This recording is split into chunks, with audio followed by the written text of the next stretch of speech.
उज्जैन की एक और विशेषता है माननीय अध्यक्ष जी, प्रत्येक 12 साल में एक बार कुंभ मेले का आयोजन उज्जैन में होता है और उज्जैन ही हमारे देश के 4 नगरों में होता है और वो चारों नगरों में ऐसा माना जाता कि देव दानव मिलकर के समुद्र मंथन करके उस समुद्र मंथन से अमृत की खोज में अमृत की प्राप्ति लेते हैं और हम सब देखते हैं कि काल के प्रवाह में वो घटना हम सब केवल स्मरण करें। लेकिन आज के इस राजनीतिक दौर में भी 2 दल दिखाई देते हैं और 2 दल में से एक दल वो है जिनके बारे में माननीय यशस्वी गृह मंत्री जी ने विस्तार से बात कही है कि न केवल वो परिवारवाद की बात करते हैं, न केवल वो आतंकवाद से लेकर के सारे मामलों में जिस प्रकार की उनकी दृष्टि होती है। एक छोटा सा उदाहरण हमारे सामने आएगा कि केवल खेत में किसान हूं, परिवार में खेती है, तो जैसे खेत के अंदर एक पुतला खड़ा कर दो और उस पुतले के आधार पर पशु पक्षी भ्रम में रहते कि ये अब इस फसल को नुकसान नहीं करना है। ये जो पुतला खड़ा करके वो अपने किसान तो अपने उद्देश्य की प्राप्ति करता कि वो फसल को बचाने का प्रयास करता है। दुर्भाग्य से घमंडिया गठबंधन ऐसा पुतला खड़ा करके वो अपनी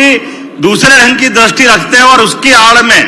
जो वो उनको जो करना है वो गरीब की बात करेंगे, ओबीसी की बात करेंगे, आदिवासी की बात करेंगे, अल्पसंख्यक की बात करेंगे, लेकिन भला किसी का नहीं करेंगे। वो केवल भ्रम के आधार पर वो पुतला खड़ा करने का काम करते हैं। एक एक करके वो सारी बातें हम देखें। अगर ओबीसी की बात करते हैं, मुझे इस बात का गर्व है कि उनने ओबीसी की बात करके चौधरी चरण सिंह की सरकार को गिराने का पाप किया।